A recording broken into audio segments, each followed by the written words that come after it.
The outbreak of World Wars I and II heralded disruption of peace and security worldwide. The aftermath of these wars compelled various countries to have the desire to avert similar conflicts and therefore foster sustainable development. This objective led to the establishment of the United Nations Educational, Scientific and Cultural Organization UNESCO in 1945. So after the World War II, in 1945, then countries came together, and these were the founding nations of UNESCO, and they established UNESCO to bring nations together, to have an intellectual dialogue,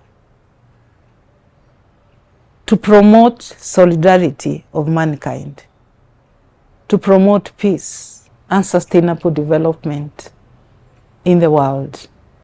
UNESCO founder member states deemed it necessary to enact a constitution obligating affiliate nations to form UNESCO national commissions. As a requirement, when a member state joins UNESCO, it is obligated by Article 7 of the UNESCO Constitution to establish a national commission. The national commissions were mandated to oversee with 5 programs. The first program is education. The second is natural science. The third is social and human sciences. Then we have culture. And then we have communication and information. The door swung open for Kenya in 1964 to join UNESCO as the 73rd member. NATCOM was established in 1964 when Kenya became the 73rd member of UNESCO. Following the enactment of the Kenya National Commission for UNESCO Act 2013, the commission was transformed to a state corporation to enable it fulfill its mandate. As a department in the Ministry of Education, the commission was quite invisible, quite ineffective, and it only focused on education matters and mainly just organizing meetings, and did very little to implement the mandate as required. And it is for this reason that government saw it right to transform it, the department, into a state corporation. The Commission's headquarters is at the National Bank Building on Harambee Avenue, Nairobi. NATCOM's vision is to be a leading organization in the advancement of peace, sustainable development and intellectual collaboration in the UNESCO areas of competence. Its mission is to promote building of peace, sustainable development and intellectual collaboration through UNESCO areas of education, the sciences, culture and communication and information. NATCOM's hierarchy comprises of the board, headed by the chairperson. Others are the Secretary General, the Deputy Secretary General, and various directors in charge of specific directorates. The organization has 2 key directorates. The 5 UNESCO programs fall under the oversight of one of the directorates. The first program is education. The second is natural science. The third is social and human sciences. Then we have culture, and then we have communication and information. Resource mobilization and research is the preserve of the other directorate. Besides, NATCOM has several corporate departments. And this includes finance, it includes procurement, it includes HR administration, it includes ICT, among others.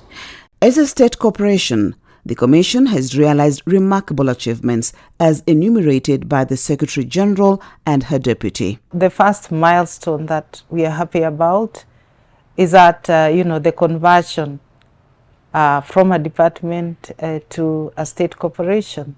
And this has enabled the Commission, indeed, to articulate its mandate. Within the last 10 years, the achievements are enormous in the 5 programs, and including even in research and resource mobilization. We have been able to established a number of UNESCO designations, quite a number.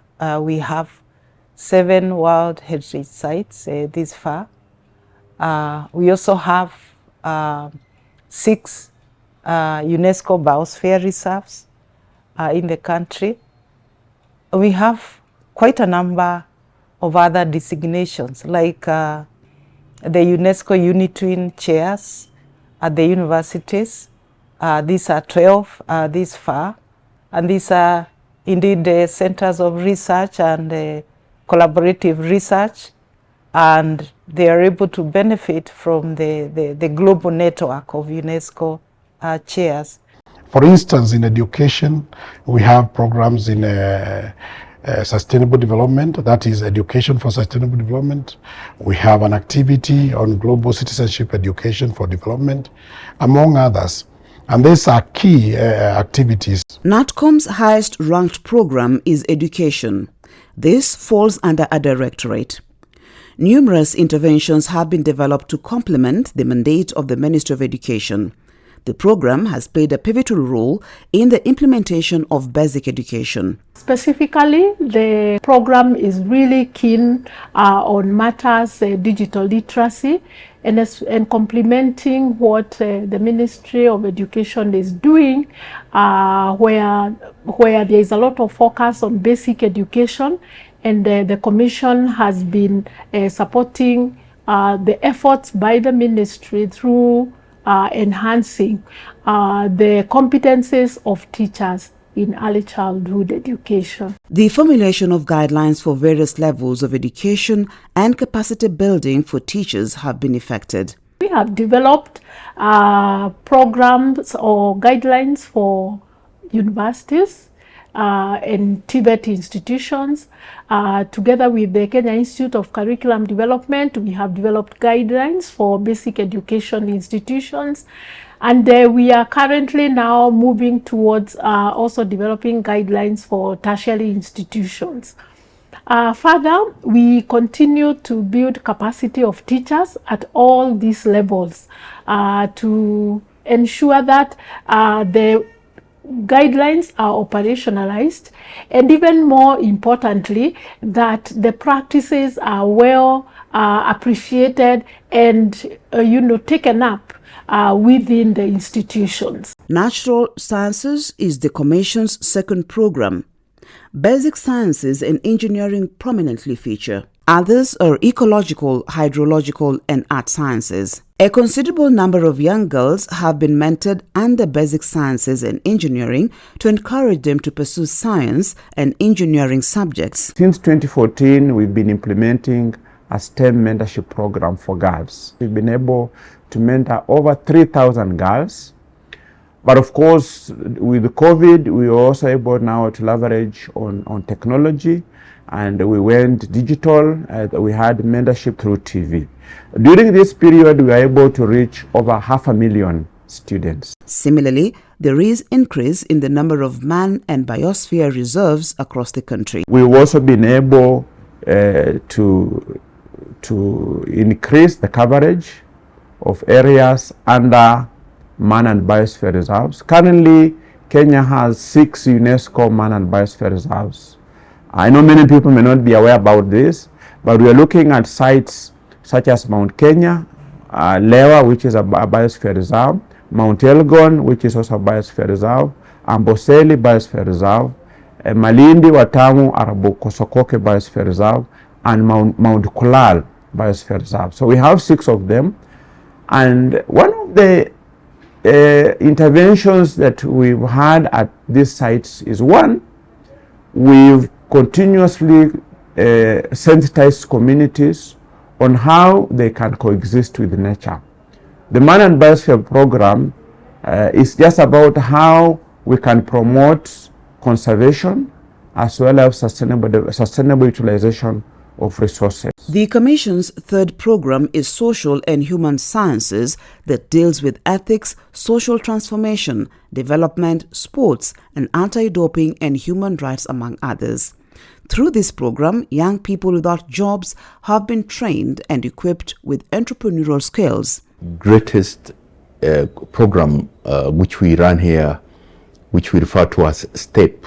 It's a Student Entrepreneurial Promotion Program for counties, where we try to give skills about business and entrepreneurship to the young people who have no jobs.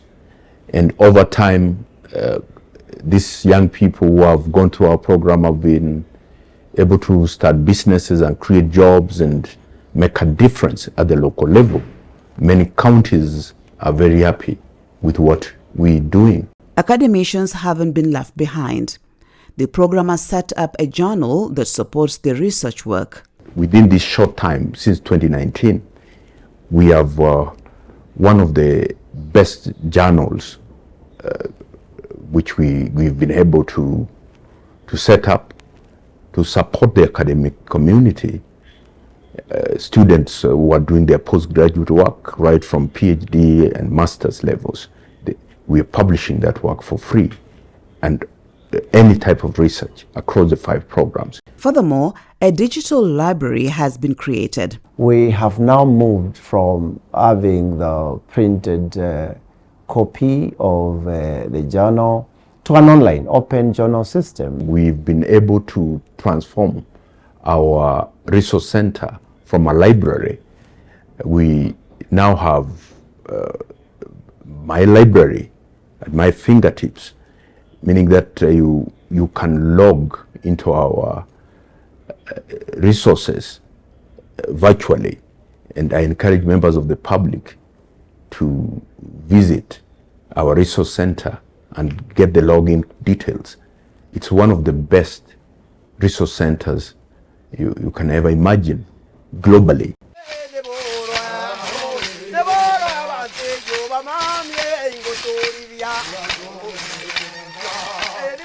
Culture is the 4th program of the Commission. It covers cultural heritage, expressions and creative arts. Under this program, 5 heritage sites are listed to the global designation. These are, you could talk about Fort Jesus, Timli Chohinga, which is a cultural site. Lamu Old Town is another designation. Another designation is the Sacred Kaya Forest of the Mijikenda. We've been able to list that. Very recently, we've been working towards the extension of the Mount Kenya World Heritage Site to include Borana Conservancy over and above the Lewa Conservancy that is there. The program has also enlisted 5 elements of intangible cultural heritage for urgent safeguarding as per the framework of the 2003 convention. Beginning with the Sacred Kaya Forest of the Mijikenda, here we are looking at the traditions and practices associated with the sacred forest of the Mijikenda. We have also listed KICC Shrine, and here we are looking at the traditions and practices, the rituals and practices that are associated with KICC Shrine among the Luo community. We also have the 3 male rites of passage of the Maasai community, which are the Enkipata, the Unoto, and the Elngesher. And we have the Sukuti dance of the Luya, also listed under the framework of the 2003 convention in the urgent safeguarding. And very recently, as late as 2 years ago, we were able to list a best practice, and these are the traditional foodways of the Kenyan communities that have been recognized by UNESCO as a best practice in matters of our food and culinary cultures. By virtue of the program, artists can benefit from the International Fund for Cultural Diversity. We've been promoting artists by trying to assist them to get some funding and to even market their products and services through the platform of or through this space, whereby we have an international fund for cultural diversity that we've been assisting artists to be able to access and to promote the work. The final program is information and communication. We promote freedom of speech, we promote access to information, we promote media development, and we promote media and information literacy. In liaison with partners, the program has championed the safety of journalists as per the United Nations Plan of Action. We have been working with partners to ensure the safety of journalists. And this we have been doing in line with the UN Plan of Action on the safety of journalists. UN Plan of Action recommends that partners work together to ensure that journalists work in a free and safe environment. As the Commission celebrates its 10th anniversary as a state corporation, exciting activities are lined up, including the biannual cultural festival. As we celebrate 10 years of NATCOM as a state corporation, we are also holding our fourth cultural celebration, national cultural celebration, and we are inviting everyone to join us. This event to celebrate culture will bring the 47 counties. Actually, the key area, knowing that culture is a devolved business of the government, then we participate the 47 counties. The key thing here is to show the different cultures and let the people participate and see the practices, the art, the cultural dances, performances. And this way, the young people are introduced to the various different cultures within our country. So really, this is very important, and we call upon our country, we call upon the citizenry to appreciate culture, to understand the culture, to appreciate each communities and respect. And this way then we'll be able even to embrace and practice peace, for which we are called upon under the UNESCO. NATCOM is grateful to the Ministry of Education and partners for the invaluable support offered over the years. As we celebrate the 10 years, we want to thank all our stakeholders. The embassies, we have worked very closely with some of the embassies, Italy, Germany, quite a number of embassies, also even Ukraine is in the process of working with us in matters of culture. And a number of member states also who have come in and they want to support our programs. The National Commissions and Network, we are grateful to the German National Commission, is the leading supporter. And of course the German government, they have been supporting a voluntary program for young people, the Kutovite program. And every year we've been receiving volunteers, graduates of young graduates coming and working with us, and all the national commissions for UNESCO that have worked with us, and of course not forgetting regionally from all of Africa. We've worked together, and many members in the UNESCO family have reached to us to work with us, also to benchmark with us, because I can tell you NATCOM has been viewed as a leader in the region, and also we can say it has been viewed as one of the best in the world. The Commission, guided by its strategic plan, anticipates to achieve greater milestone in all its programs. One of our strategic direction is to ensure that counties indeed document their culture